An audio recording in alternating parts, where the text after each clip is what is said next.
सौभाग्यशाली और मानव है जो अर्थी पर चढ़ने से पहले अपने जीवन के अर्थ को समझ लेता है, उसी का जीवन सफल होता है। जिसने अर्थी पर चढ़ने से पहले अपने जीवन के अर्थ को समझा, उसका जीवन समर्थ हो गया, और जिसने अपने जीवन के अर्थ को न समझा, उसका जीवन व्यर्थ हो गया, उसका जीवन व्यर्थ हो गया। अपने जीवन के अर्थ को समझने में नाम सबसे पहला चीज, इसलिए कबीर साहब ने कहा, बंदे कर ले आपने मेरा, आप जियत लगू आप ठौर करो वे कहाँ घर तेरा। तुम अपना नाम जो बताते हो माता पिता के द्वारा रखा हुआ, अपना जो घर ठिकाना बताते हो वो कोई शरीर के रहते तक है, लेकिन शरीर के छूटने के बाद शरीर से जुड़ा हुआ नाम भी खत्म हो जाएगा, शरीर से जुड़े हुए पहचान भी खत्म हो जाएगी, शरीर से जुड़ा हुआ ठिकाना भी खत्म हो जाएगा। कबीर साहब कहते जब शरीर ही नहीं रहेगा तो शरीर से जुड़ा हुआ नाम पता कहां से रहेगा। तो जो उस आत्मा का निज नाम है, जो उस आत्मा का ठिकाना है, उसका पता कब करोगे। कबीर साहब कहते हैं कि जब तक तुम्हारे पास सांस है, जब तक तुम्हारे पास जीवन है, बंदे कर ले आपने मेरा, आप जियत लगू आप ठौर करो मोए कहाँ घर तेरा। यदि अवसर नहीं चेतम प्राण, यदि इस अवसर में चेत गए गुरु से ज्ञान लेकर के तब तो वाह वाह, लेकिन यदि गुरु से ज्ञान लेकर के चेत नहीं पाए, समझ नहीं पाए, तब कभी सावधान करते हैं। यही अवसर नहीं चेतम प्राणी तो कठिन काल को घेरा। कहत कबीर सुनो भाई सा, यही अवसर नहीं चेतम प्राणी अंत कोई नहीं तेरा। कहत कबीर सुनो भाई साधु कठिन काल को घेरा। साथ कि यदि अपने नाम को नहीं जाना तो वही बात मैं पूरा पूछ रहा हूं, जैसे बच्चा भीड़ भरे जगह पर जाए, किसी मेला में जाए, अपने माता पिता और बड़ों से बिछुड़ करके वह अलग हो जाए, तो पुनः उस बच्चे को अपने घर तक पहुंचने में एक ही चीज सहायक है, उसे और कुछ मालूम हो कि न मालूम हो, उसे अपने नाम और अपने घर का पता मालूम होना चाहिए। यदि उस बच्चे को अपना नाम और अपने घर का पता, ठिकाना का पता मालूम है, तो किसी भी कोने से बच्चा वहां देर सवेर अपने घर पहुंच सकता है। बाकी उस बच्चे को पूरी दुनिया की बात मालूम हो, लेकिन अपना नाम और ठिकाना मालूम न हो, तो जिंदगी भर भटकते रह जाएगा। यहाँ तक कि वो मृत्यु के मुख में भी चला जा सकता है, लेकिन लौट करके कभी अपने घर नहीं जा सकता। उसी तरह से इस आत्मा को जो इस परदेश रूपी बाजार में आया है, सबसे पहले तो हमारी अज्ञानता हमें ये समझ में ही नहीं देता है कि हम इस परदेश में। हमें तो लगता है कि हमारा घर है, हमारे रिश्ते हैं, हमारे नाते हैं, जन्म यही लिए हैं, खेले यही हैं, फले यही हैं, पढ़ लिख करके बड़ा यही हुए थी। हमारे देश को महात्मा को परदेश कहता है, लेकिन नियम यह कहता है, नीति यह कहती है, ज्ञान यह कहता है, विवेक यह कहता है, आया था बस सैर करने ये मुसाफिर तो यहाँ था, सैर करके लौट जाना शीघ्र तो फिर वहाँ। वास्तविकता यही, इस संसार रूपी मेले में, इस संसार रूपी बगीचे में हम कुछ दिन के लिए सैर कर रहे हैं, घूमने के लिए। हाँ, यही अंतर है कि कोई 50 साल के लिए आया है, कोई 60 साल के लिए आया है, कोई 100 साल के लिए आया है। इसकी गारंटी नहीं है कि कितना दिन के लिए आया है, लेकिन इतना तय है कि कहीं न कहीं से आया है, फिर लौट के जाता है। आया था बस सैर करने हे मुसाफिर तो यहाँ था, सैर करके लौट जाना शीघ्र तुमको फिर अपना घर लौटना है। मुसीबत क्या होगी, परेशानी क्या होगी, इसको समझिए। आया था बस सैर करने हे मुसाफिर तू यहाँ था, सैर करके लौट जाना शीघ्र तुमको फिर वहाँ। गड़बड़ी क्या हो गई, सैर करना भूल कर निज घर बना कर टिक गया, कर याद अपने देश की परदेश में क्यों रुक गया। अपने देश की याद करो, परदेश में क्यों रुक गया। तो जैसे एक छोटे से बच्चे को अपने घर पुनः दोबारा पहुंचने के लिए अपना नाम और ठिकाना मालूम होना चाहिए, वैसे प्रत्येक मनुष्य के अंदर जो सत्य रूप में वह आत्मा छिपी हुई है, उस आत्मा को अपने निज घर के लौटने के लिए आत्मा का निज नाम पता होना चाहिए और निज ठिकाना पता होना चाहिए। वैसा संस्थान आपके पास है तो निज नाम का बोध है। मुझे बहुत अच्छा लगा कि पूरी दुनिया में लोग दूसरे का पता, कोई राम का पता बताने में मशगूल है, कोई कृष्ण का पता बताने में मशगूल है, कोई ब्रह्मा का पता बताने में, कोई विष्णु का पता बताने में, कोई वैकुंठ का पता बताने में, कोई शिवलोक, कोई साकेत लोक का पता बताने में मशगूल है। लेकिन हमारे इस धरती पर ऐसा भी लोग हैं जो हमें दूसरे का पता न बता करके खुद का पता बताने के लिए बोलता है।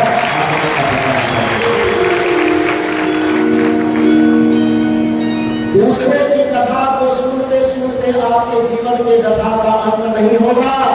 जिस दिन आप अपनी कथा को समझ लेंगे, उसी दिन आपके जीवन की व्यथा का अंत हो जाएगा, उसी दिन आपके जीवन का उद्धार होगा।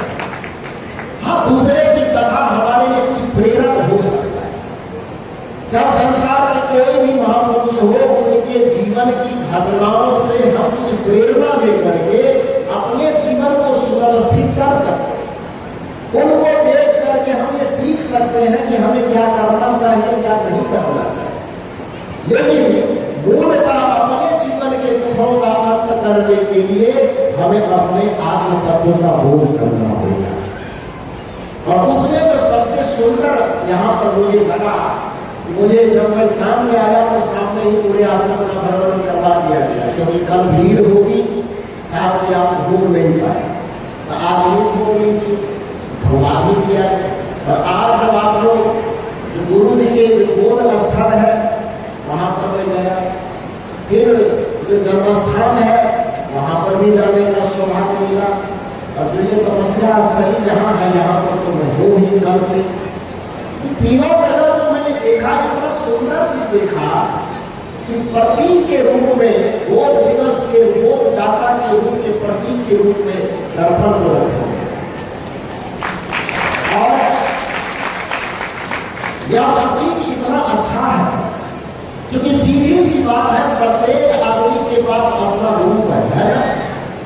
जैसे कि लोग कहते हैं कि ईश्वर परमात्मा होता नहीं है, उसी तरह से लोगों को यदि संसार में दर्पण नाम की कोई चीज न होती तो प्रत्येक आदमी के पास अपना चेहरा होता, चाहे स्त्री हो चाहे पुरुष, उसके पास अपना चेहरा होता है कि चेहरा है कि नहीं है।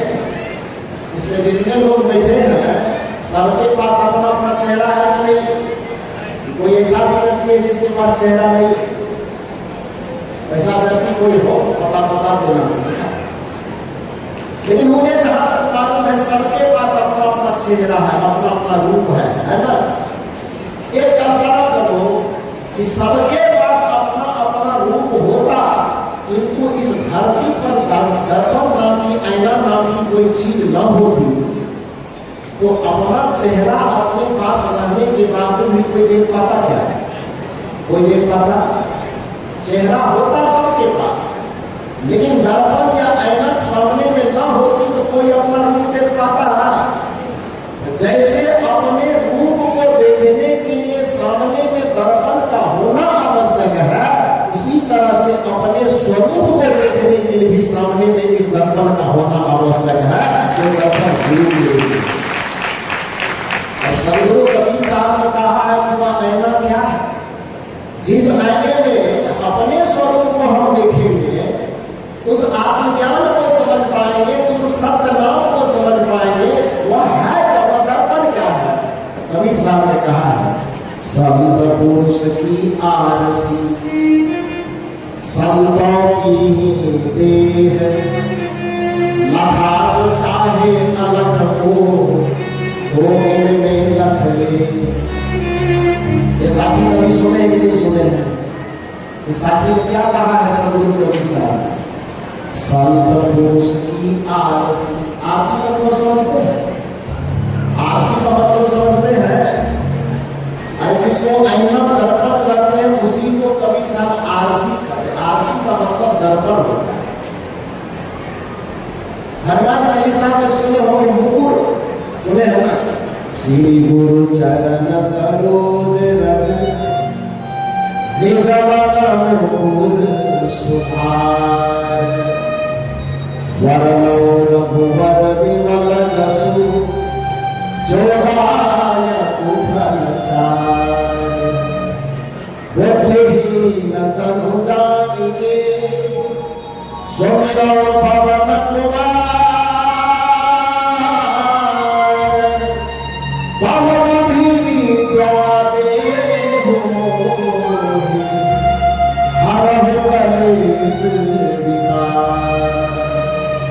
या दोहा कभी सुनेंगे, सुने हैं ना? इस दोहा में भी आया कि श्री गुरु चरण सरोज रज निज मन मुकुर सुधार। मुकुर का मतलब क्या होता मालूम है? मुकुर का मतलब क्या होता है? मुकुर का भी मतलब दर्पण ही होता है, होता है ना? आरसी का मतलब ही दर्पण होता है और मुकुर का मतलब भी क्या होता है? दर्पण। कबीर साहब ने एक पद में और कहा, गुरु से करने में गंवारा था सोचत बारंबार। लोगों ने पूछा कि गुरु से मेल क्यों करे, फायदा क्या होगा? कबीर साहब ने कैसे दो फायदा होगा। पहला फायदा सुनिए, जो पार उतरना चाहिए तब केवट से मिली रहिए। यदि कोई सामान्य नदी को भी पार करना चाहता है तो नदी को पार करने वाले कीमत से वो दुश्मनी नहीं करता, उससे प्रेम करता है। तो एक साधारण नदी को पार करने के लिए जब केवट से प्रेम करना अनिवार्य है, तो जिसको भवसागर से पार होना हो उसे गुरु से प्रेम करना अनिवार्य नहीं हो सकता। क्योंकि सामान्य नदी को पार करवाने वाला सामान्य केवल मल्लाह है और भवसागर को पार करवाने के जो सक्षम मल्लाह है उसी का नाम सदगुरु है, उसी का नाम सदगुरु है। इसलिए कबीर साहब कहते पहले गुरु से मेल करो। लोगों ने पूछा क्यों करें? कबीर साहब ने कहा दो कारण है। पहला कारण, जो पार उतरना चाहिए तब केवट से मिली रहिए। जो उतर जाए भव पारा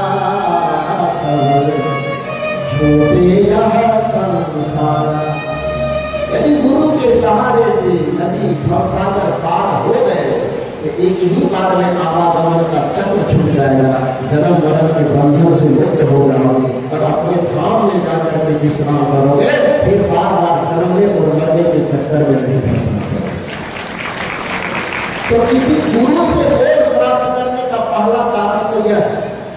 फिर कबीर साहब से पूछा गया दूसरा कारण क्या था? अब सुनिए, दूसरा कारण में कबीर साहब कहते हैं, जो दर्शन को दिन चाहिए तब दर्पण मांझत रहिए। मैं इस बात का जिक्र इसलिए कर रहा हूं क्योंकि पहली बार किसी संस्था में आया हो तो मैंने अपने स्वरूप को देखने की प्रतीक के रूप में दर्पण को देखा। आज सदगुरु कबीर साहब ने अपने पद में समाहित करने की कृपा की है। जो दर्शन को दिन चाहिए तब दर्पण मांझत रहिए। क्यों? जो दर्पण में मारी आई तब दरस कहां से पाई। तुम्हारा चेहरा तुम्हारे सामने में होगा, दर्पण भी सामने में होगा, लेकिन यदि दर्पण पर गंदगी जम गई तो चेहरा सामने में, दर्पण सामने में, फिर भी चेहरा झलकेगा नहीं? झलकेगा। जैसे अपने चेहरा को झलकने के लिए, दिखने के लिए दर्पण का मांझते रहना आवश्यक है, तो ध्यान रखिए गुरु जी ने बाहर के दर्पण जो दिया है तो केवल उसी दर्पण में अटक मत जाना है, क्योंकि वो दर्पण एक प्रतीक के रूप में है। बाकी जो असली दर्पण है वह तो आपके हृदय के अंदर है। इस दर्पण को मानते रहने की कोशिश। और उपनिषद के ऋषि ने यह दावा किया। देखो कुछ लोग कहते हैं कि कबीर साहब को मानने वाले या निर्गुण परंपरा को मानने वाले ही लोग केवल अंदर की बात करते हैं, दर्पण की बात करते नहीं।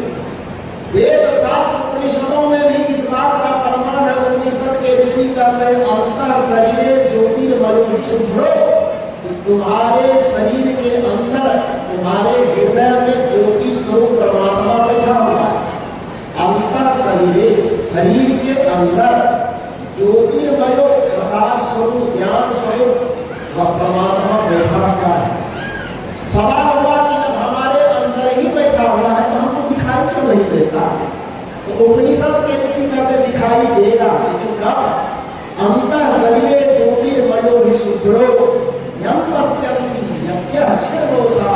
अंतर शरीर के अंदर में जो परम तत्व विराजमान है, उस परम तत्व को वही व्यक्ति देख सकता है जिसने अपने चित्त के दर्पण में मान करके मैं को फिर डाला है, विकास कर डाला है। इसलिए कबीर साहब कहते जो दर्शन को मिल चाहिए तो दर्पण मांझत रहिए, जो दर्पण में लागी काई तो फिर दर्श कहा से। कुछ लोगों के मन में ये भ्रम है कि संत महापुरुष ही के रीति बात ये कहते हो, तो चलिए एक बार थोड़ा सा फिल्मी दुनिया में, जो फिल्म की दुनिया विषय विलासिता और बच्चों से ही भरा हुआ रहता है, जिसमें दुनिया भर के बाग रंग ही बताए जाते हैं, विलासिता की बातें बताई जाती है, उस फिल्म के दुनिया में भी इस सच्चाई को स्वीकार किया गया है। जो शायद आप लोग सुनते होंगे, बहुत दिन तक तो उस पर को हम ही भजन समझ के ही गाते थे, लेकिन बाद में पता चला कि भजन नहीं है, फिल्म का गाना। कौन सा गाना? थोड़ा मैंने तब पढ़ने कहना। सुने मेरे सुनिए, आपका मन क्या है? क्या है? गंदगी लग गई तो थका होगा, गंदगी छूट गई तब क्या होगा? आगे सुनिएगा। थोड़ा मैंने तब पढ़ने कहना, भले बुरे सारे कर्मों को, भले बुरे सारे कर्मों को देवे और दिखावे। थोड़ा मैंने तब कहना, थोड़ा मैंने तब कहना।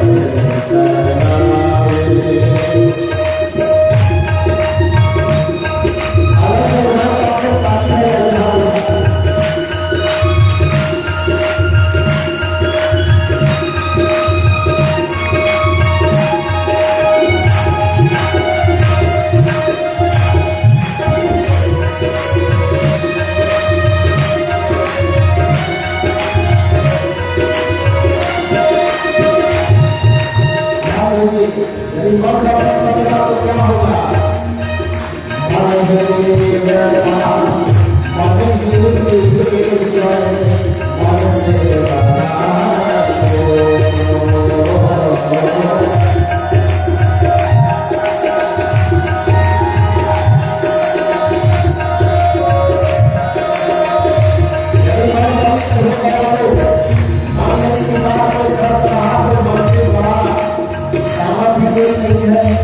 और मन यदि पवित्र हो गया तो इससे बड़ा भेदना भी कोई नहीं।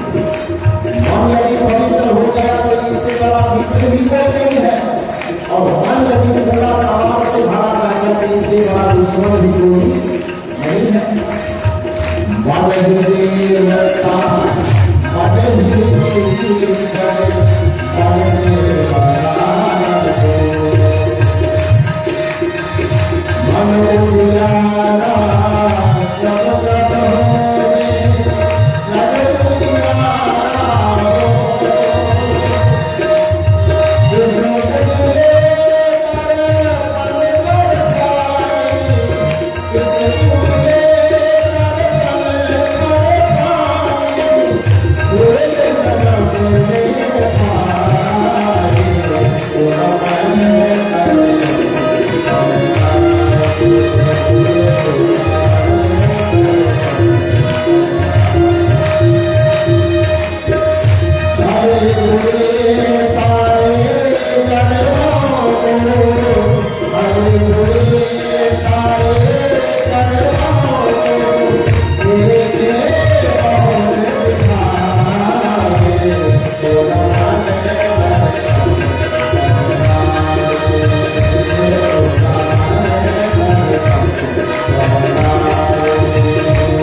हमारा और आपका मन दर्पण की भांति है, हमारा और आपका चित्त दर्पण की भांति है।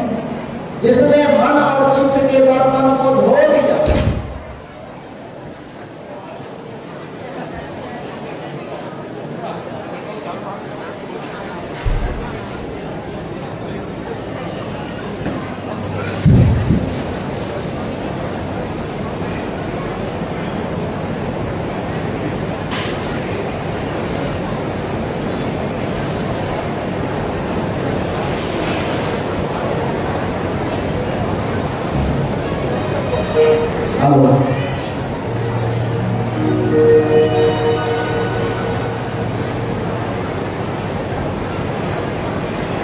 मैंने निवेदन किया तोरा मन दर्पण कहलाए। आपका मन दर्पण है, आपका चित्त दर्पण है। बाकी मैंने निवेदन यह भी किया कि बाहर का दर्पण केवल प्रतीक है, क्योंकि बाहर के दर्पण में रूप तो देखा जा सकता है, बाहर के दर्पण में स्वरूप ही देखा जा सकता है। स्वरूप जब भी देखा जाएगा तो अपने अंदर के दर्पण में ही देखा जाएगा, और उस अंदर के दर्पण को धोएगा कौन? कबीर साहब ने इसका समाधान बताया, गुरु धोबी शिष्य का पूरा। गुरु धोबी जो मन के दर्पण को धो सकता है, शिष्य कपड़े की भांति है। गुरु धोबी शिष्य का पूरा, सावल सिर जलहार, सुरत शिला पड़ गगड़ी, तुम से ज्योति अपार।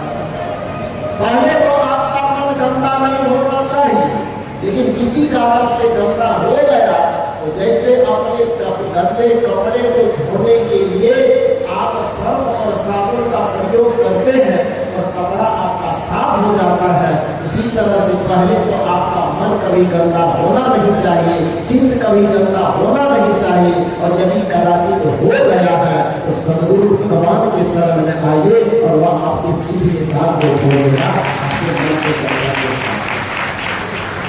कबीर साहब जैसे संत कहते हैं, और इसलिए मैं आपसे निवेदन ये करूं कि ये कहीं आरोप यदि कोई लगावे कि गुरु गुरु की बात केवल निर्गुण परंपरा वाले लोग करते हैं, अभी तुरंत मैंने हनुमान चालीसा का दोहा दोहराया। उस हनुमान चालीसा के दोहा में कहा क्या है? उसमें ये नहीं कहा गया कि तुम्हारे मन के दर्पण को कोई भगवान धो देगा, तुम्हारे मन के दर्पण को कोई देवी अथवा देवता धो देगा, ये नहीं कहा गया।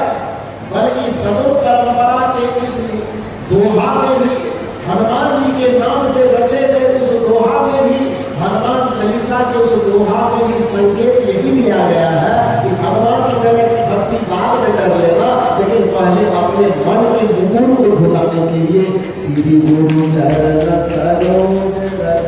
कहाँ जाना चाहिए? कहाँ जाना चाहिए? और लड्डू चढ़ाने के लिए चले जाना भगवान के पास, और कोई काम करने के लिए देवी देवता भगवान भगवती तुम्हें जहां जाना है जाओ, तुम्हारी मर्जी, तुमको कौन मना कर सकता है। लेकिन यदि अपने मन के दर्पण को धुलवाना है, अपने मन के दर्पण से मैल को हटाना है, अपने मन को सुधार करवाना है, तो बस एक ही रास्ता है, श्री गुरु चरण सरोज रज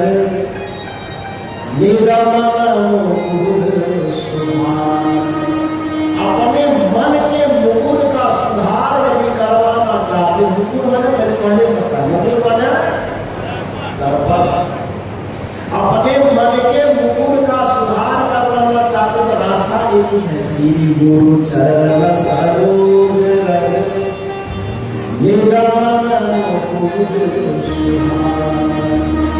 अपने मन का सुधार गुरु की शरण में होगा। गुरु से सुधार आवश्यक क्यों है? क्योंकि इसका भी एक कारण है कि इस जगत में जो भी आते हैं वो बिना कारण का नहीं आते। हमारे इस सनातन संस्कृति में दो प्रकार के अवतार की परिकल्पना की है, एक अवतार भगवंत की और दूसरे अवतार संत की। तो दोनों अवतार जो हुए तो कुछ तो कारण होगा ना, कोई विधायक बना है, कोई सांसद बना है, तो दोनों का पद निर्धारित है कि नहीं? अभी हम लोगों के बीच में यहाँ पर मैंने लिस्ट पढ़ा तो उसमें हमारे कलेक्टर साहब भी आने वाले हैं और एसपी साहब भी आने वाले हैं। आए बहनों, दोनों का रैंक तो एक ही है, एक IAS है, एक IPS है, लेकिन दोनों के UPSC पास करके नहीं बने हैं ना। अरे हाँ जमा बोलो, बने हैं ना, दोनों UPSC पास किए, एक IAS बन गए, एक IPS बने ना, दोनों का रैंक एक है। लेकिन दोनों को जो कार्यभार दिया गया है वो एक ही है कि अलग अलग है? एक को जिला का विकास कार्य संभालना है कलेक्टर साहब को, डिस्ट्रिक्ट PM साहब को, और एक को पूरे जिले की प्रशासनिक व्यवस्था संभालनी है जो SP साहब है ना। पद दोनों का एक जैसा, रैंक दोनों का एक जैसा, परीक्षा दोनों की एक जैसी, लेकिन दोनों का विभाग अलग अलग है। अब कोई व्यक्ति मर्डर करे और उस मर्डर करने वाले के मर्डर करने वाले के लिए कोई FIR लिखाने के लिए कलेक्टर साहब के पास चला गया, ठीक जगह पे गया है, गलत जगह? हाँ, ठीक जगह की गलत जगह, गलत जगह। अब किसी को गांव में नाला बनवाना हो, किसी को गांव में रोड बनवाना हो, किसी को गांव में और कोई काम करवाना हो, SP साहब के पास चला जाता, अब क्या होगा? ठीक जगह पे गया कि गलत जगह पे? गलत जगह पे गया है। तो जैसे दोनों का रैंक तो एक जैसा है, लेकिन दोनों का कार्य विभाग, कार्य क्षेत्र अलग अलग है। प्रशासन से काम हो तो हमें SP के साथ, SP साहब के पास जाना चाहिए, और विकास कार्य कुछ करवाना हो तो हमें DM साहब के पास जाना चाहिए ना। उसी तरह से इस धरती पर जो अवतार होता है, उस अवतार में दो प्रमुख है, एक संत का अवतार और एक भगवंत का अवतार। दोनों की कैटेगरी तो बराबर होती है, लेकिन दोनों का कार्य क्षेत्र अलग अलग होता है। संत का अवतार होता है, भगवंत का अवतार होता है पापियों का संहार करने के लिए, और संत का अवतार होता है पापियों का सुधार करने के लिए। याद रखिए, यदि आप शब्दों की इस मर्म को समझते हैं तो सुधार और संहार दो शब्द है। संहार का मतलब क्या होता है? संहार मतलब खत्म करना। मैंने शंकर जी के पास गए, कोई संहार करना है, भस्मासुर का, क्या करें? उसको जलाने का मन करना। विष्णु जी के पास कोई गए हैं, राम जी के पास रावण चलाया, मारेंगे तीर लाएंगे और रावण को क्या करेंगे? खत्म कर देंगे, उसके पूरे खानदान को खत्म कर देंगे। कृष्ण जी के सामने में जो आएंगे वो सुदर्शन चलाएंगे और सबको खत्म कर देंगे। करेंगे कि नहीं करेंगे? क्यों? क्योंकि उसको जो जिम्मेदारी सौंपी गई है, भाई पाप बढ़ जाए तो पाप का क्या करना है? संहार करना है। जो भी पाप के सामने में आए उसको क्या करना है? संहार करना। संहार का मतलब समझ गए ना? संहार का मतलब मार देना। लेकिन कोई संत पुरुष है, रत्नाकर नाम का लगे, सप्त ऋषि मंडली के संपर्क में आ गया, कोई संत थे, कोई ज्ञानी गुरु थे, सप्त ऋषि मंडलियों की जमात जा रही थी, रत्नाकर डकैत जो दूसरे का गला काटता था, दूसरे को लूटता था, दूसरे को मारता था, वह डकैत के चलते चलते घूमते घूमते सप्त ऋषि गुरु के शरण में आ गए, तो उसका संहार हुआ कि उसका सुधार हुआ? क्या हुआ? सुधार होकर के क्या हो गया?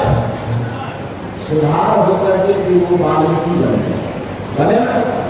उल्टा नाम जपत जग जाना, वाल्मीकि भय ब्रह्म समान। जो अवतार डकैत था, उस संत के शरण में आने से उसका सुधार हो।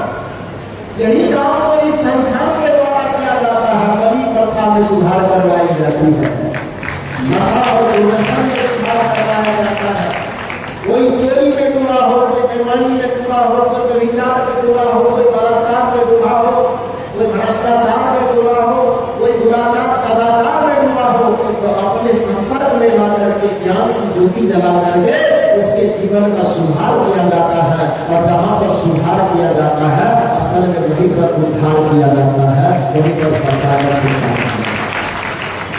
क्योंकि जिसका संहार कर दिया तो लीला ही खत्म हो गई, खत्म हो गई। सामने में कोई यार उसको मार दे, तो मार देने के बाद तो सारी बात ही खत्म हो गई ना। तो संहार के बाद उद्धार की कोई गुंजाइश नहीं बचती है। गुंजाइश कब बचती है? जब सुधार हो, बिगड़ा हुआ आदमी सुधर जाए, तो सुधार के बाद क्या होता है? उद्धार होता है। सुधार के बाद ही उद्धार होता है, संहार के बाद उद्धार नहीं होता। तो आप समझ लीजिए कि हमें आपको संत गुरु के शरण में आकर के क्यों अपने मन के दर्पण को साफ करवाना चाहिए? क्यों गुरु साफ करेंगे? क्योंकि नियम यही कहता है कि संसार में जो विशिष्ट अवतरण के कारण है, अवतरण के प्रकार है, एक भगवंत का अवतार और दूसरा संत का अवतार। जब भी हमारा उद्धार होगा तो सुधार के द्वारा होगा, और सुधार जब भी करता है तो कोई भगवंत नहीं करता है, सुधार जब भी करता है तो कोई संत करता है, कोई गुरु करता है। यही कारण है कि आपके जीवन में यदि दुख आएगा, उस दुखों का अंत भगवंत नहीं कर पाए। दुखों का अंत जब भी करता है तो गुरु का अवतार है। इसको आप एक उदाहरण से समझने की कोशिश कीजिए। मैं बता रहा हूं, राजा दशरथ जी कौन है? राजा दशरथ का नाम सुने आप लोग? सुने हैं? अभी तक नहीं सुने? सुने हैं? कौन है? रावण के पिता। रावण के पिता कौन है? बिहार से आए हैं, छत्तीसगढ़ हो सकता भूल गए हो, आप लोग बता दीजिए। राजा दशरथ जी कौन है? वो बोल रही रावण का पिता है, ठीक बोल रहे? अच्छा, तो कौन है? श्री राम जी के पिताजी, है ना? श्री राम को पूरी दुनिया मर्यादा पुरुषोत्तम भगवान के अवतार मानते हैं ना। एक साधारण आदमी के जीवन में दुख आ जाए तो वो देवी देवता भगवान भगवती के पीछे भागता है, लेकिन जिस घर में भगवान को जन्म लेना है, भगवान के पिता राजा दशरथ के जीवन में दुख आया था कि नहीं आया? आया था। कौन सा दुख? गृहस्थी मर्यादा के अनुसार जो दुख सबसे बड़ा भयंकर माना जाता है, वह कौन सा दुख होता है? संतान का न होना। बाकी और समस्या का और दुखों का और उलझन का तो समाधान किसी न किसी तरह से हो जाएगा, लेकिन यदि किसी को संतान की प्राप्ति नहीं हो रही है तो गृहस्थी जीवन में इससे बड़ा दुख, इससे बड़ी विडंबना और कुछ नहीं मानी। बात सही है ना? यहाँ पर कुछ लोग तो भूल भरम बस यह भी कह देते हैं कि समाज में एक प्रकार का आडंबर फैला हुआ है, एक प्रकार का अंधविश्वास फैला हुआ है कि जिसके बाल बच्चे न हो उसका मुंह नहीं देखना चाहिए। क्यों? मुंह देखेगा तो उससे तो अपसमूह हो जाए, उसका यात्रा खराब हो जाएगा, यात्रा खराब हो जाए। वो कहता ये नहीं कहता। हम लोग कहते हैं कि भाई यदि तुम्हारे दिमाग में यह धारणा बैठी हुई है कि बिना बाल बच्चे वाले का मुंह देखने से आदमी का यात्रा खराब होता है, तो सबसे पहले हम लोगों का मुंह क्यों देखते हो? हमको तो बिना बाल बच्चे वाले ही है। संत का क्यों देखते हो? हनुमान जी का अपने मंदिर में देखने क्यों जाते हो? हनुमान जी दुकान पर मिसाल जाते हो, अगर ठीक है भगवान और संत की बात छोड़ो, टीवी खोलते हो तो नरेंद्र मोदी जी का मुंह देखते हो कि नहीं देखते हो? यात्रा बिगड़ता नहीं। अब्दुल कलाम जी का मुंह देखते हो कि नहीं देखते हो? कभी देखते हो? देखे होंगे ना। अगर अभी उसका प्रत्यक्ष मुंह देखो कि ना देखो, लेकिन मिसाइल बना करके जो उन्होंने दिया है, आज भी जब दुश्मन देशों से आप लड़ते हैं तो सीने तान करके दुश्मन देशों के सामने खड़े होते हो, तो उसमें डॉक्टर एपीजे अब्दुल कलाम की मेहनत झलकती है, तपस्या की। उनके तपस्या के बदौलत हम सुरक्षित है कि नहीं है? देश सुरक्षित है। तो आप बताइए, भले उनका चेहरा न देखे लेकिन उनका किया हुआ काम देख रहे कि नहीं देख रहे? यात्रा सुधर रही कि खराब हो रहा है? नरेंद्र मोदी जी का मुंह देखते ही है, अब्दुल कलाम जी का मुंह देखते ही है, लता मंगेशकर जी का मुंह देखते हैं कि नहीं? गाना सुनते तो मुंह को देख ही रहे हैं, देख रहे हैं ना? उत्तर प्रदेश में अभी तो दो है, योगी आदित्यनाथ जी का मुंह देखते हैं नहीं देखते हैं? कभी देखते हैं? हाँ, देखना तो पड़ेगा, क्योंकि टीवी सबके घर में है तो वो देख ही लेते हो। ऐसे बहुत सारे राजनीतिक जगत में तो खैर उदाहरणों की कमी नहीं है। अटल बिहारी वाजपेयी जी का हम कभी देखे होंगे कि नहीं देखे होंगे? हाँ, देखे होंगे ना? तब जयललिता जी का, ममता बनर्जी जी का, मायावती जी का, सबका देखते ही नहीं देखते? तो सारे लोग तो बिना वही वाले हैं। तो इसलिए ठीक है कि गृहस्थी मर्यादा में परिवार को चलाने के लिए, वंश को आगे बढ़ाने के लिए बच्चा होना चाहिए, लेकिन किसी कारण से यदि किसी को नहीं हो रहा है तो उसको तकलीफ और देने की जरूरत नहीं है, उसको चिढ़ाने की जरूरत नहीं है, बल्कि उसको संतावना देकर के उसको महत्व लगाने की जरूरत है, उसको और बनाना है। क्योंकि धर्म किसी को रुलाना नहीं चाहता, धर्म कहता है भला किसी का कर न सको, बुरा किसी का मत करना, पुष्प नहीं बन सकते यदि तुम काफी बन कर मत रहना। पहले कोशिश करो कि किसी का भला कर सको। यदि भला न कर सको तो भी उतना अपराध नहीं है, लेकिन इतना रहम करना दुनिया पर कि किसी का बुरा मत करना। पहले कोशिश करो कि हमारा जीवन किसी के रास्ते का फूल बन सके, लेकिन कदाचित हम फूल न बन सके, लेकिन इतनी दया जरूर करना दुनिया वालों पर कि उसकी किसी के मार्ग का कांटा न बन जाना। इसका भी नाम धर्म है, इसी का नाम पुण्य है।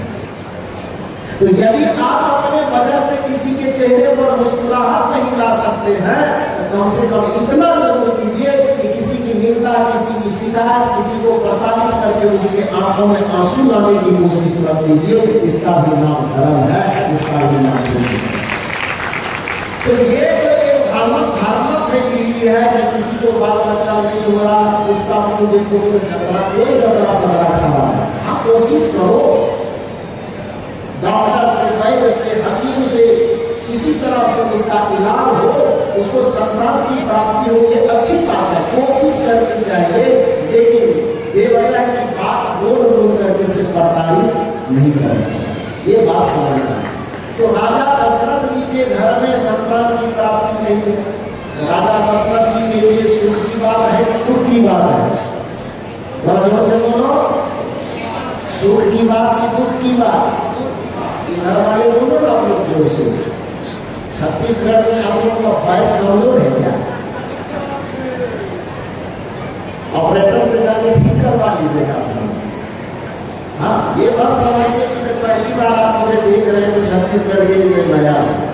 मैं 4 साल से आता हूँ छत्तीसगढ़ में, और यहाँ पे 1-2 दिन में रहने नहीं जाता हूँ, 7-7 दिन, 70-70 दिन छत्तीसगढ़ में रहने जाता हूँ। अगले वर्ष 2027 में 90 दिन के खातिर आपके छत्तीसगढ़ में आता हूँ। दूसरी बात है, ये छत्तीसगढ़ की धरती हम लोगों के लिए अनजान नहीं है, क्योंकि आप लोग जानते हैं कि छत्तीसगढ़ माता कौशल्या की जन्मभूमि मानी जाती है ना? तो माता कौशल्या कौन हुई? राम जी की मां हुई ना? तो ये छत्तीसगढ़ की धरती राम जी के लिए बलिहार है। अब इस बिहार से हम आते हैं वो राम जी का ससुराल है ना? तो बलिहार वालों को ससुराल वालों के संबंध में होता है क्या? अरे कोई संबंध होता है नहीं? एक ही व्यक्ति का कोई अगर बलिहार हो, एक ही व्यक्ति का कोई दूसरा जगह ससुराल हो, तो दोनों का आपस में संबंध होगा कि नहीं होगा? होगा ना? तो ये बात समझना कि मैं आपसे अनजान हूँ या आप मुझसे अनजान, अंतर इतना कि आप बलिहार वाले हो तो मैं ससुराल वाला हो, यही इसका आपको देख लीजिए। कहने का अभिप्राय यह है कि राजा दशरथ जी के घर में संतान नहीं हो रहा, तो राजा दशरथ को सुख मिला होगा कि दुख हुआ होगा? दुख हुआ होगा, बड़ी चिंता हुई होगी। एक सामान्य आदमी के घर में यदि बाल बच्चे का हो तो न जाने दुनिया का कौन डॉक्टर, कौन वैद्य, कौन हकीम, कौन चिकित्सक, कौन देवी देवता कहाँ कहाँ माथा पटकता है। राजा दशरथ जी को न हो रहा होगा तो क्या वो घर में चुपचाप आराम से सोए होंगे? बहुत चक्कर लगाए, और चारों तरफ चक्कर लगाने के बावजूद भी जब समाधान नहीं निकला, तब परिवार के लोगों ने सलाह दिया कि भैया ये से नहीं हो रहा है, ऐसा करो दूसरी शादी कर दो। हालांकि सलाह किसी को दुश्मन को भी नहीं देना चाहिए। जिसका हाथ पकड़े हो, सुख में दुख में अच्छे में बुरे में उसका साथ निभाने की कोशिश करो। लेकिन जिसने भी सलाह दिया होगा मेरी समझ यह तो राजा दशरथ जी का हितैषी आदमी नहीं होगा, दुश्मन होगा। राजा दशरथ जी से कहा कि अच्छा एक से नहीं हो रहा, ऐसा करो दूसरी शादी करो, और दूसरी शादी हो गई, हुई कि नहीं हुई। फिर उससे भी सारा डॉक्टर वैद्य हकीम करते करते देख लिया गया, फिर भी नहीं हुआ। राजा दशरथ जी मुंह लटका करके बैठे हैं। किसी ने सलाह दिया मरण का फेरा 3 फेरा होता है, 2 में नहीं हुआ तो क्या होगा, एक बार और शादी करो। एक में शादी वाला का क्या हाल होता है सबको पता है। 3 तो दशरथ जी को दिया, राजा दशरथ जी का क्या हाल होगा तो कल्पना कीजिए। तो राजा दशरथ जी की 3 शादी हो गई, लेकिन 3 शादी होने के बावजूद भी क्या दशरथ जी को संतान की प्राप्ति हुई? डॉक्टर को न दिखाए होंगे, वैद्य के पास न गए होंगे, उनके पास कोई पंडित पतरा देखने वाला नहीं था, यज्ञ करने वाला नहीं था, पूजा पाठ तीर्थ व्रत कुछ छोड़े होंगे, कुछ न छोड़े होंगे। लेकिन उसके बावजूद भी जब राजा पहले बात मैंने पता राजा दशरथ जी कौन है, जिसे पूरी दुनिया भगवान मानती है, मर्यादा पुरुषोत्तम श्री राम, उस भगवान राम के पिता है राजा दशरथ, है ना। यानी भगवान के घर में भी भगवान के पिता को भी दुख आ रहा है। पूरी दुनिया के डॉक्टर वैद्य हकीम देवी देवता उसका समाधान नहीं कर पा रहे हैं। जब चारों तरफ से थक गए तो अंत में राजा दशरथ विनाश होकर के जब बैठ गए तो राजा दशरथ से किसी ने कहा कि अरे दुनिया में मंदिर मस्जिद भगवान भगवती सबके बना लिए, क्या अपने गुरुदेव को जाकर के बनाए? राजा दशरथ ने कहा कि पूरी दुनिया के देवी देवता को तो बना लिए, लेकिन मैं अपने गुरुदेव के पास अभी तक नहीं पहुंचा हूं। तब किसी ने सलाह दिया कि गुरुदेव के शरण में जाओ तो परिणाम क्या होता है? जब पहली बार राजा दशरथ के दिमाग के सामने गुरु को लाया गया, तब राजा दशरथ पहली बार अपने पैर का खड़ा भूल जाता है, शरीर पर वस्त्र पहनना भूल जाता है, और न रथ खोजता है न सेना सिपाही खोजते हैं, और पहली बार गुरु का स्मरण करके दौड़े दौड़े जाता है। चला है आज राजा जोगिया को मनाने, जोगिया को मनाने, गुरुदेव को भी जाने, चला है आज राजा जोगिया को मनाने। आज पहली बार गुरु के शरण में जा रहा है, राजा बनकर के नहीं, एक भक्त बनकर के, एक सेवक बनकर के। क्योंकि कबीर साहब ने कहा कि उसी की अरदास सुनी जाएगी, निवेदन उसी का कबूल किया जाएगा। वो संत दरस को जाए ममता अभिमान, कलेक्टर बन के जाएंगे गुरु के सामने तो लाभ नहीं ले पाएंगे। प्रोफेसर डॉक्टर इंजीनियर धनवान विद्वान बनकर के गुरु के समीप जाएंगे तो कोई लाभ नहीं ले पाएंगे। गुरु के समीप जाकर के लाभ तभी ले पाएंगे जब आप कोई पदवान विद्वान धनवान बनकर के न जाएंगे, केवल एक निश्चल शिष्य बनकर के जाएंगे, तभी गुरु से आशीर्वाद ले पाएंगे, गुरु की कृपा ले पाएंगे। संत रस को जाइए तज ममता अभिमान, ज्यों ज्यों पग आगे बढ़े कोटि में यज्ञ समान। आज राजा दशरथ पहली बार गुरु वशिष्ठ के शरण में जा रहे हैं, राजा बन करके नहीं जा रहे हैं, आज पहली बार शिष्य बन रहे हैं। और राजा दशरथ जी गए गुरुदेव के सामने और गुरु के चरण में साष्टांग लेट जाते हैं। गुरु जी ने पूछा कि महाराज ऐसे क्यों? दशरथ जी ने नीचे से कहा आप महाराज मत कहिए, आज मैं आपका बेटा बन करके, आज मैं आपका भक्त बन करके आया हूँ। इतना दिन तक मैं आपके सामने राजा बन करके आता था, आज पहली बार मैं आपका शिष्य बन करके आपके चरण में लेके आया हूँ, आपका शरणागत नहीं है। वशिष्ठ जी खुले नेत्र से देखते हैं और आज पहली बार अपने नेत्र से एक गुरु का जो कृपा होता है, गुरु का जो आशीर्वाद होता है, वो बरसाते हुए, जो कबीर साहब ने कहा कि गुरु को सिर पर राखिए, चलिए आज कहीं कबीरता दास को तीन लोक डरना। गुरु की छत्र छाया कृपा की दृष्टि जिसके ऊपर पड़ जाती है, उसको एक नगर, दूसरे गांव, दूसरे मोहल्ले की बात कौन करे, एक जिला एक राज्य की बात कौन करे, एक देश और विदेश की बात कौन करे।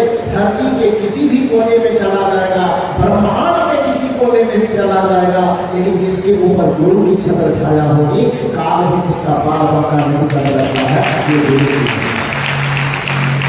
कबीर साहब का निवेदन निर्देश है कि गुरु को सिर पर राखिए चलिए आज्ञामान, तो कहीं कबीरता दास को तीन लोक डरना है।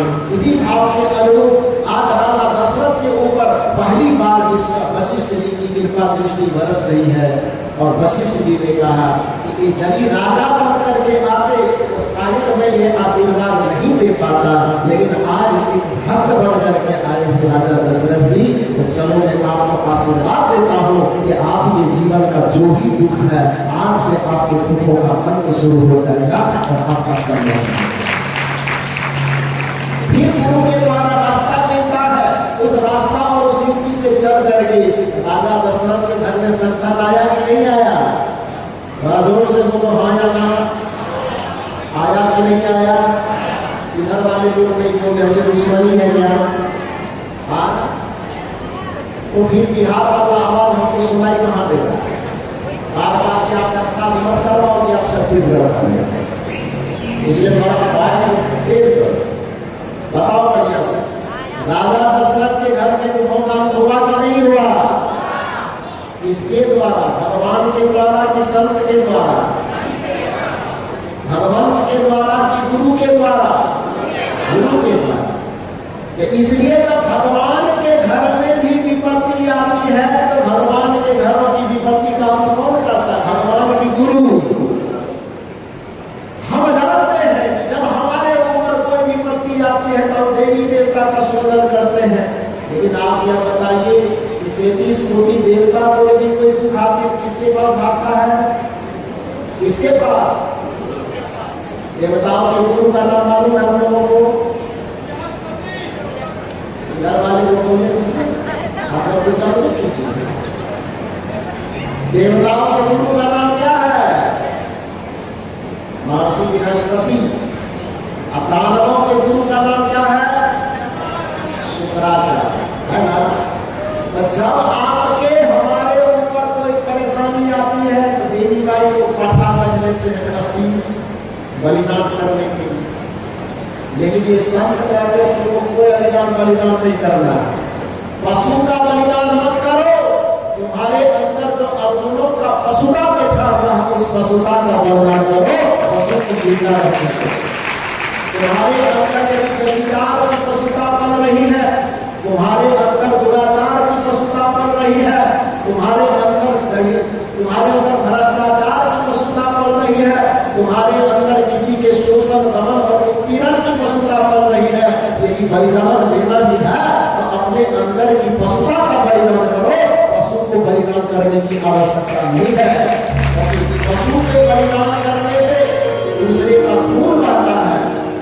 पशु का बलिदान करने से उसके जीवन का अंत हो जाता है, और यदि किसी प्राणी के जीवन का अंत हो, किसी प्राणी को तड़पना पड़े, किसी प्राणी का खून बहे, उससे दुनिया का कोई भगवान भगवती खुश नहीं होता। लेकिन जब आपके अंतःकरण की पशुता का बलिदान होता है, आपके अंतःकरण की पशुता मरती है, तो आपके मन का दर्पण चमकता है, और उसी चमके दर्पण में अपना स्वरूप आपको झलकता है, आपका चेहरा है।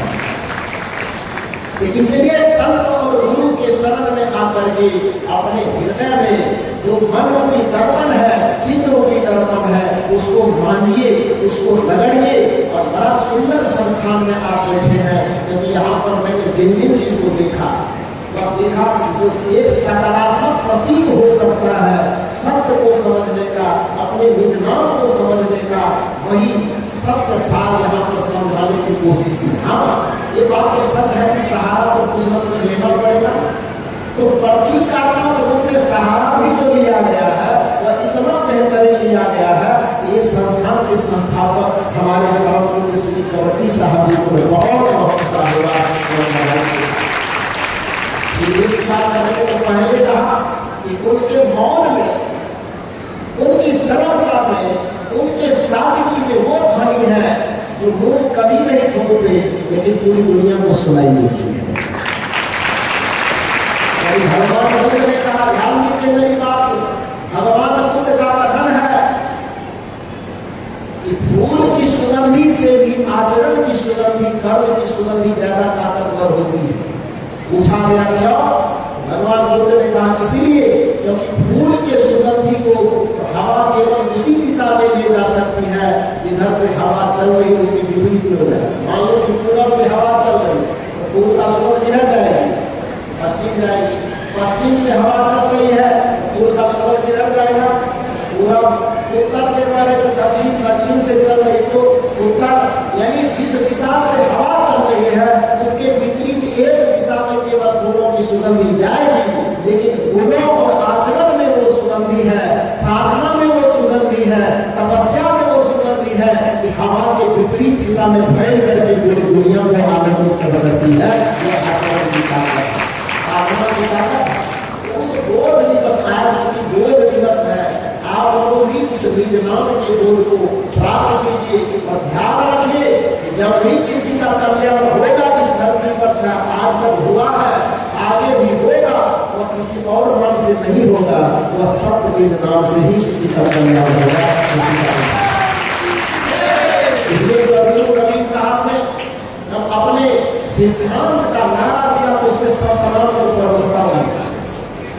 और केवल ये कबीर साहब ने नहीं दिया, बात करना ये नहीं पता, उसके अनुसार मैं थोड़ा खींचूंगा, बताइए मुझे और कितना देर बोलना।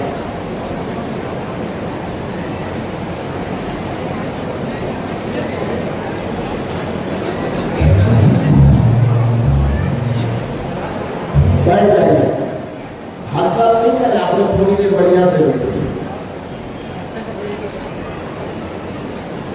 तो मैं निवेदन कर रहा हूं, ध्यान से सुनिए, 10 मिनट और मुझे बोलना है, तो इसको प्रवचन को खत्म करके मैं छठ से घर में जाता हूँ, आप लोगों से करवाऊंगा, ठीक है?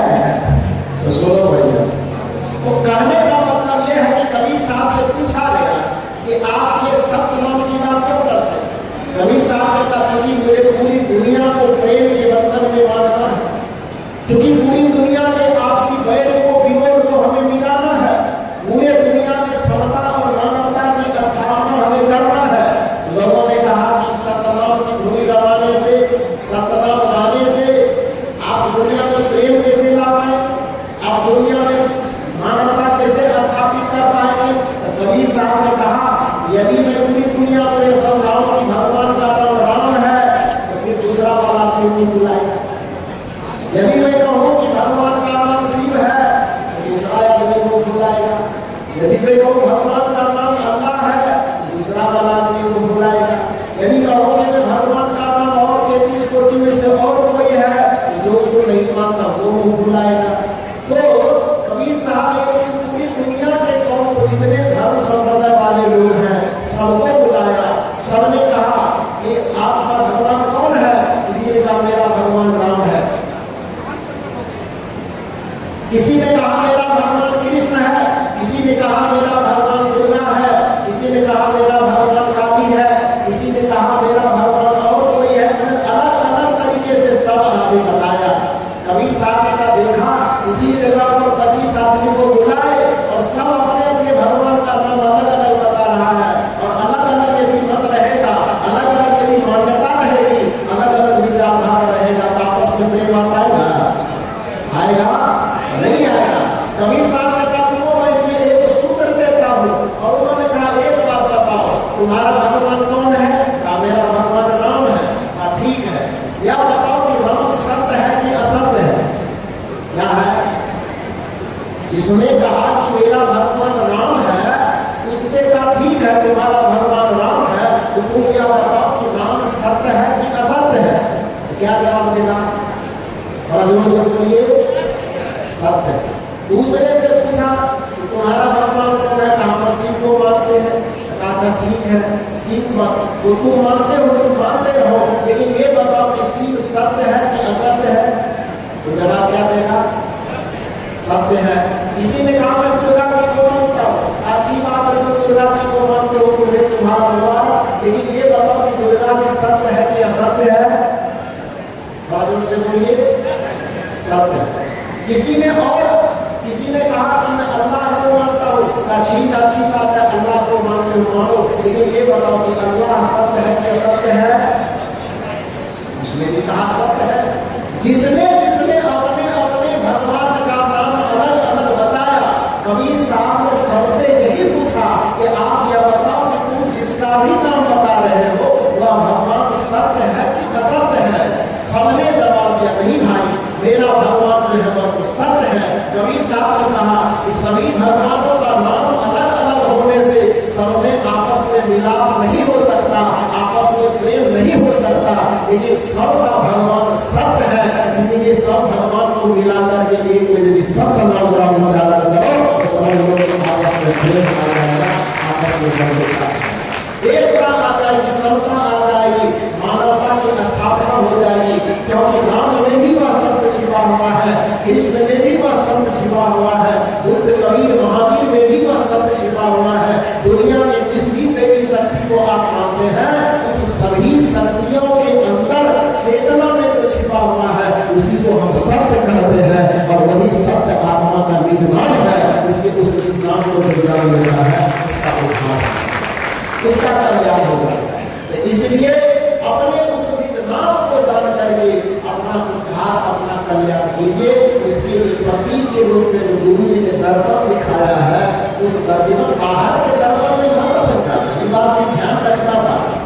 बाहर का दर्पण केवल प्रतीक है। उस प्रतीक को देख करके यह समझना कि जैसे दर्पण में रूप को देखा जाएगा, उसी तरह से एक दर्पण की हमें खोज करनी है जो हमारे अंदर में दर्पण है, और उस दर्पण पर लगे विकारों को धो डालना, तो आपको अपना निज रूप झलक जाएगा, आपका अपना स्वरूप झलक जाएगा, और आपका कल्याण। जिस दिन आपका स्वरूप झलकेगा उस दिन आपकी भक्ति पूर्ण हो जाए। क्योंकि रूप के झलकने में रूप का तो नाश हो जाता है, लेकिन स्वरूप को झलकने के बाद स्वरूप का नाश कभी नहीं होता। यही कारण है इस दुनिया में जिसे शंकर कह करके, शिव कह करके पूरी दुनिया के लोग उनकी पूजा करते हैं ना। वह शंकर जी जब ध्यानस्थ होते थे और ध्यान करने के बाद जब अपने अंदर के परमानंद को, ब्रह्मानंद को प्राप्त किया, परम शांति को प्राप्त किया, परम पद को प्राप्त किया, तो भगवान शंकर से भी किसी ने पूछा कि प्रभु आप यह बताइए कि आप अपने परम समाधि की अवस्था में पहुंच गए, मुक्ति की अवस्था में पहुंच गए, परम पद की अवस्था में पहुंच गए, कौन सी साधना किए जिसके वजह से आप वहां पहुंच गए? किससे पूछा गया? भगवान शंकर से पूछा कि आखिर आप कौन सी साधना की, कौन सा ध्यान किए, किस युक्ति से चले कि आप ये ध्यान के परम अवस्था में पहुंच गए, समाधि में पहुंच गए, आदि व्याधि उपाधि से मुक्त हो गए, विभिन्न दुखों से मुक्त होकर के परम सुख की प्राप्ति कर लिए। आखिर कोई साधना तो किए होंगे ना, तो कौन सी साधना की? तो भगवान शंकर ने क्या कहा मालूम है? भगवान शंकर ने क्या कहा? ध्यान से सुनो, और यदि आपको लगता आपसे कोई सवाल जवाब करे सबूत परंपरा को मानने वाले, तो उनको ये जवाब देना कि भगवान शंकर ने कहा कि जिस युक्ति से मैं परम समाधि को प्राप्त किया हूँ, आपके बीच में बैठे हुए संत कबड्डी साहब हैं, आदरणीय महता जी हैं, वो सबने जिस बात को बताते हैं उस बात को सुनिए। क्या कहा गया? भगवान शंकर से पूछा गया कि आप अपनी चेतना को समाधि तक पहुंचाने में सफल हुए, कोई साधना तो किए होंगे, वह साधना कौन सी साधना की? तो भगवान शंकर ने कहा शंकर सहज स्वरूप संभाला। ध्यान दीजिए, रूप नहीं संभाला, क्या संभाला? स्वरूप संभाला।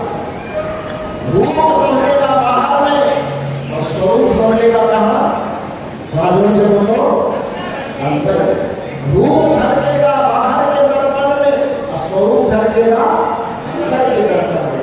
भगवान शंकर ने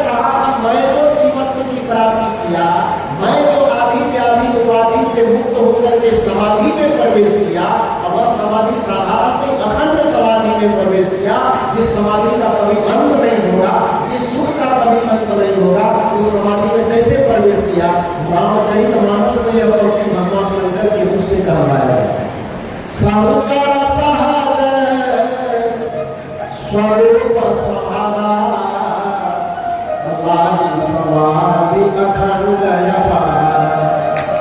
भगवान शंकर कहते हैं कि जिस दिन मैंने अपने सहज स्वरूप को संभाल लिया, बाहर से रूप देखना छोड़ करके अपने अंदर के दर्पण को मांझा, और अपने अंदर के दर्पण को मांझ करके जिस दिन मैंने अपने स्वरूप की झलक पाई, अपने स्वरूप को जिस दिन देख लिया, उसी दिन से मैं अखंड समाधि में प्रवेश कर गया और आदि व्यापी उपाधि से सदा सदा के लिए। ध्यान से फिर सुनिए। शंकर सहज स्वरूप संभाला लागी समाधि अखंड इसलिए भगवान शंकर सहज स्वरूप को संभाल लिए, अपने स्वरूप की झलक आ गए, उस दिन वह अखंड समाधि में प्रवेश किया। और जब अखंड समाधि में प्रवेश किए तो अनुभव क्या किया भीतर में? जिस रोज दिवस पर आप बैठे थे, जिस रोज को प्राप्त करने पर हमारे प्रवृत्ति साहब ने पाया कि मैंने मृत्यु पर भी प्राप्त कर लिया। जब वहां गया सेकर वृक्ष के नीचे, तो वहां पर कितने स्थिति में प्राप्त किए मुझे नहीं बताया गया है, लेकिन जिस भी स्थिति में प्राप्त किए हो, उस वृक्ष के नीचे बैठ करके इस बोध को प्राप्त किया कि जो अपने निज नाम को जान सकता है, मृत्यु के चक्कर से पार हो सकता है, तो बच सकता है। 14 जुलाई 1990 को इस बोध की प्राप्ति, मृत्यु से पार कैसे पाया जा सकता है? क्योंकि मृत्यु, एक बात ध्यान रखिए, मृत्यु कोई चीज नहीं, लेकिन फिर भी मृत्यु हमें भयावह क्यों लगती है?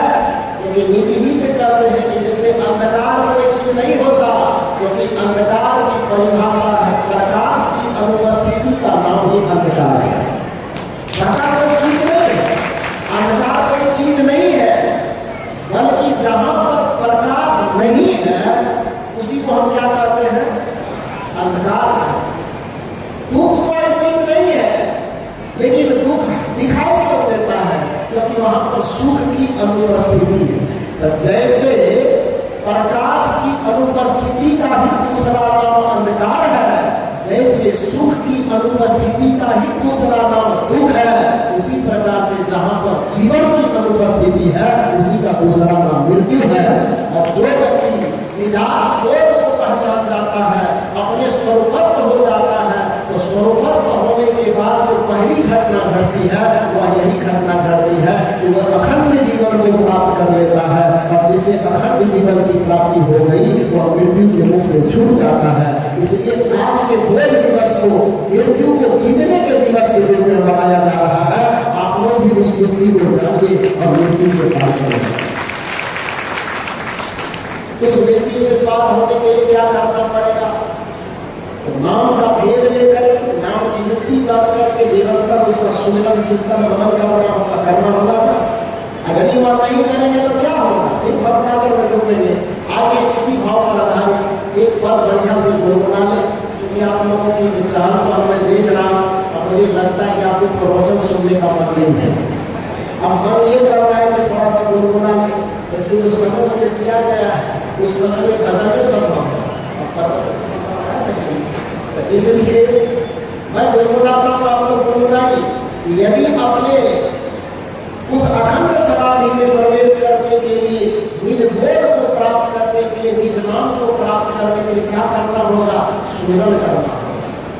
सुमिरन के बगैर नाम की प्राप्ति हो भी जाएगी, उस नाम की अनुभूति नहीं होगी। दो बात ध्यान रखें, प्राप्ति अलग चीज है और अनुभूति अलग चीज है। प्राप्ति दूसरे के द्वारा होगी, गुरु तो देंगे तो उससे प्राप्ति हो जाएगी, लेकिन अनुभूति जब भी होगी वो आपकी मेहनत से होगी। इसलिए गुरु से प्राप्त करने पर भी मेहनत आपको करना है। मेहनत करने के लिए सुबह शाम समय निकाल करके कुछ ना कुछ उपाय जरूर कीजिए। जिस व्यक्ति के व्यक्ति अभागा है। क्यों? क्योंकि सुमिरन से ही मनुष्य का जीवन सार्थक होता है। यदि कोई कहे कि हम तो देखने में बहुत सुंदर है, हमारी सुंदरता सार्थकता की पहचान नहीं है, हम बहुत धनवान हैं तो धनवान होना हमारी सार्थकता नहीं है, हम बहुत विद्वान हैं, हमारी विद्वता सार्थकता की पहचान नहीं है, इसका उत्तर होगा बिल्कुल नहीं है। क्यों? इसका उत्तर ये क्या है कि गाय देखने में बहुत सुंदर है, बहुत सुंदर, लेकिन उसके फल में दूध नहीं है। गाय अच्छा है कि खराब? बड़ा जोर से बोलिए। देखने में बाहरी रंग रूप गाय का बहुत बढ़िया है, लेकिन उस गाय के थन में दूध नहीं है। उस गाय को कौन पसंद करेगा? इसमें से बताओ, बताओ जरा सा, पसंद करेगा? नहीं है। कुआं बाहर से देखने में बहुत सुंदर है, उसका चबूतरा संगमरमर से पुताई किया हुआ, संगमरमर लगा हुआ, उसका डिजाइन उसमें बहुत अच्छा है, कलाकारी बहुत अच्छी है। बाहर से देखे तो कुआं देखने में तो मन को एकदम भावे, दौड़े दौड़े आदमी चला जाए, इतना मन भावन कुआं हो, लेकिन वहां पर पहुंचने के बाद उसमें एक चुल्लू पानी न हो। कुआं कैसा है? बढ़िया कि खराब?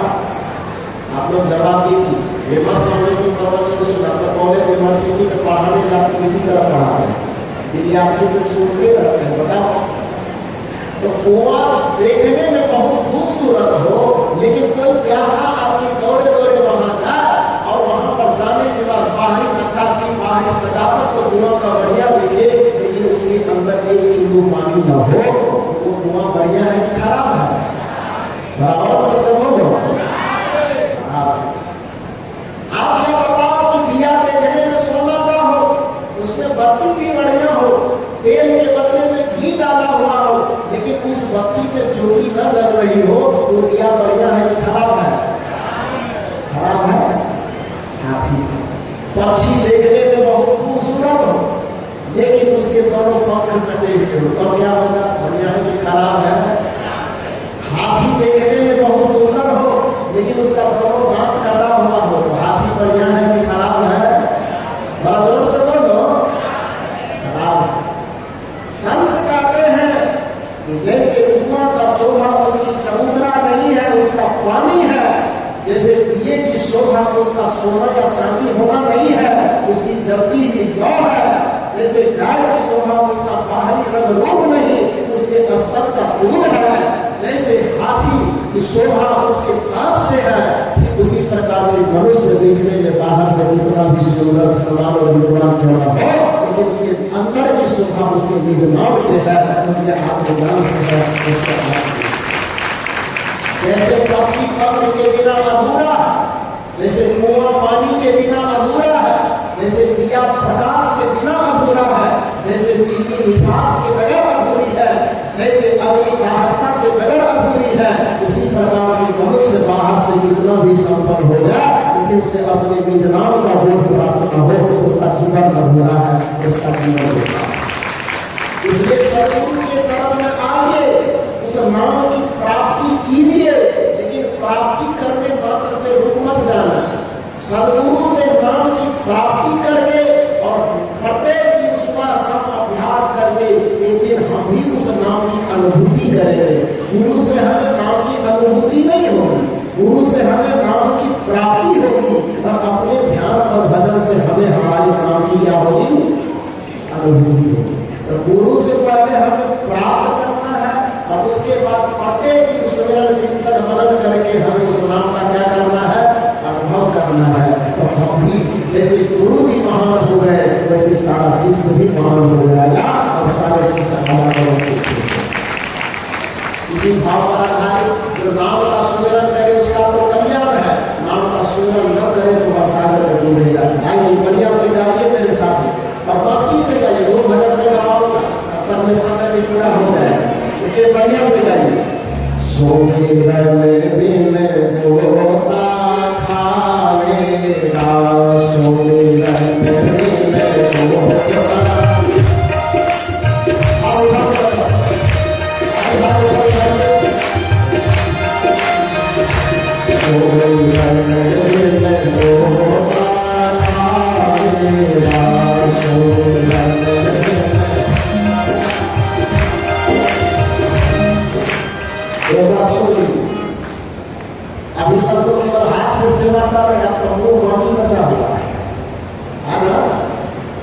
इस बार चूंकि पहली बार मैं आऊँगा तो पता नहीं दोबारा कभी आने का मौका मिलेगा मिले कौन जानता है।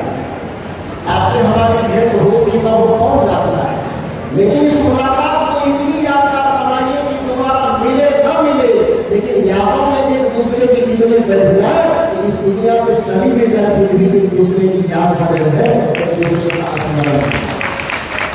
तो जो मैं कहा उसको ताली भी लगाइए और बढ़िया से गाइए, अपने मन को दिखाइए, दुनिया को दिखाइए। लोग कहते हैं कि मस्ती केवल शराब की नशा में होती है, कहता है लोगों को यह समझाने की कोशिश कीजिए कि केवल शराब पीने में मस्ती नहीं होती है, असली मस्ती तो गुरु की भक्ति में होती है, सत्संग में प्रज्ञा में होती है। मुस्कुराहट केवल नशा और व्यसन में नहीं होता है, मुस्कुराहट भजन के द्वारा भी आ सकता है। उमंग, उत्साह, उत्सव ये सारे के सारे चीज भजन करने के साथ भी आ सकता है, ये दिखाना है। इसलिए ताली भी बढ़िया से बजाना है और साथ साथ जो आगे आगे गा रहा उसको मस्ती से गाना है। मस्त हो मस्ती की गुरु के शरण में आके तो मस्त हो तो फिर कहाँ मस्त हो। मस्ती आवश्यक है क्योंकि मुक्ति की शर्त मस्ती है।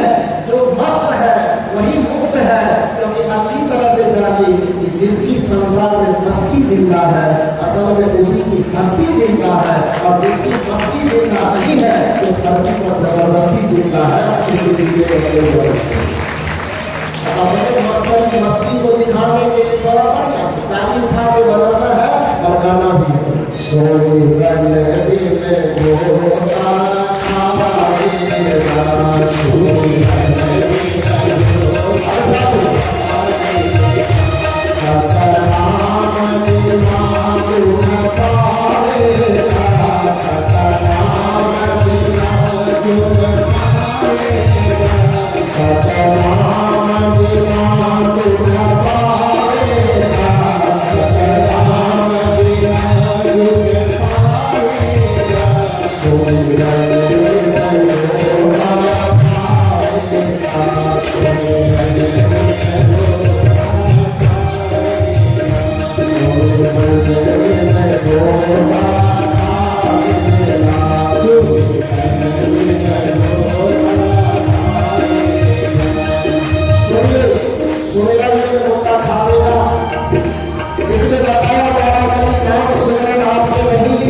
Naam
सतनाम बिना तुम पावेगा, सतनाम बिना दुख पावेगा, सुमिरन बिन गोरा खावेगा।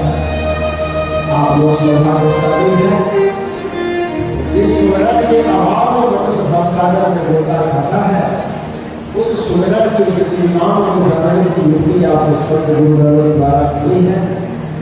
हम भी सौभाग्यशाली हैं कि आप जैसे गुरु भक्तों का दर्शन करने के लिए 14-15 किलोमीटर दूर से आपके बीच में आया हूँ और यहाँ के गुरुजनों की और गुरु भक्तों की सादगी देख करके सचमुच में आपका प्रसन्न हुआ, मन गदगद हुआ। आप सबों को बहुत बहुत सारे यहाँ की व्यवस्था संभालने वाले जितने पदाधिकारी हैं, जितने कार्यकर्ता हैं, सबके व्यवहार एकदम निश्चित ही नमन करने हुए हैं। एक बार सबके लिए जोरदार ताली बजाकर और आप भक्त लोग इसी तरह से अपने गुरु स्थान से जुड़े रहे, अपने तन से मन से धन से सहयोग करके इस गुरु स्थान की चांदनी को इसी तरह से निरंतर चमकाते रहें, ऐसी शुभकामना आपसे करता हूँ।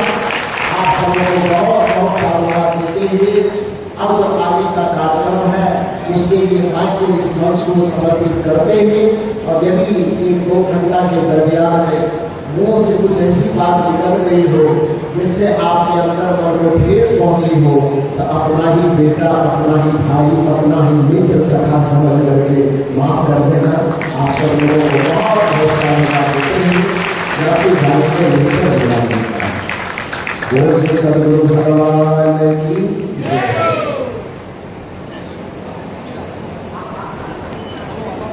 हमारे साहब कह रहे हैं कि अगले वर्ष आपको फिर आना होगा।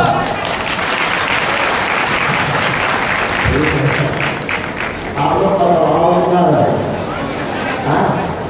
इधर वाले कह रहे नहीं आओ, बताओ इस अच्छा तो क्या हम ऐसा बोल रहे हैं कि आप लोग मुझे पुनः लाना चाहते हैं तो हाथ उठा के बताएंगे। हाँ, सरकार समझ है। बहुत बहुत धन्यवाद। बोले सतनाम की जय, सतगुरुदेव की जय, सतगुरु माता की जय, परम पूज्य क्षत्रिय भाई साहेब की जय, परम पूज्य क्षत्रिय साहेब की जय।